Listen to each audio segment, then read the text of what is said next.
Debbie Ford watched the letter slowly burn down to embers. Ignoring the danger, she grabbed a coat to beat at the flames until they died. In front of thousands of livestream viewers, she teared up and shoved me onto the white rose petals-covered sofa. "Charles, what on earth are you doing? Are you toying with me?" Her manager, Ken Zimmerman, shut the livestream off in a panic. I said nothing. She stood so close that I could smell the lingering cologne on her clothes. It was the same one George Brooks always wore. I suddenly remembered the time when she was still working as an extra on movie sets after we finished college. She had held my hand and told me very seriously, "Charles, when I win the Best Actress award, I'll marry you, and we'll have the grandest wedding ever." When she actually did win the Best Actress award, she changed the deal. She told me to propose to her publicly during live streams, and only after I had proposed to her 100 times would she give up her glamorous image and announce our relationship. Every time I acted like a fool online for her sake, she was always somewhere else. She would appear at luxury hotels around the world with all sorts of pretty boys or spend nights on yachts.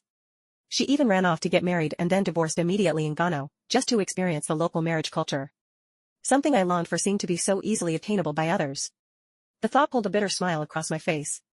"Debbie, there will not be a 101st proposal. I'm tired. We're done." She stared at me for 2 seconds in stunned silence. Then, she laughed in apparent realization. "So, because I didn't show up for your 100th proposal, you just burned all the love letters in spite? You embarrassed me in front of so many people. As my fiancé, did you ever think about how I would feel?" I could not understand. Was that not the freedom she had always wanted? Why did she not seem the slightest bit relieved?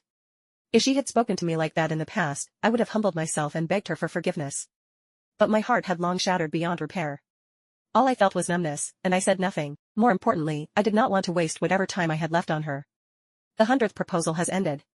So have we. Debbie's expression seemed to relax when she heard me say those words. She seemed to believe I couldn't bear to leave her.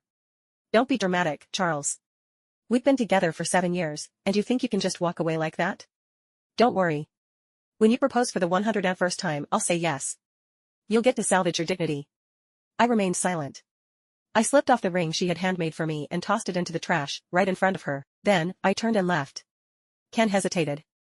"Debbie, he's not serious, right?" She glanced at my back and spoke with certainty.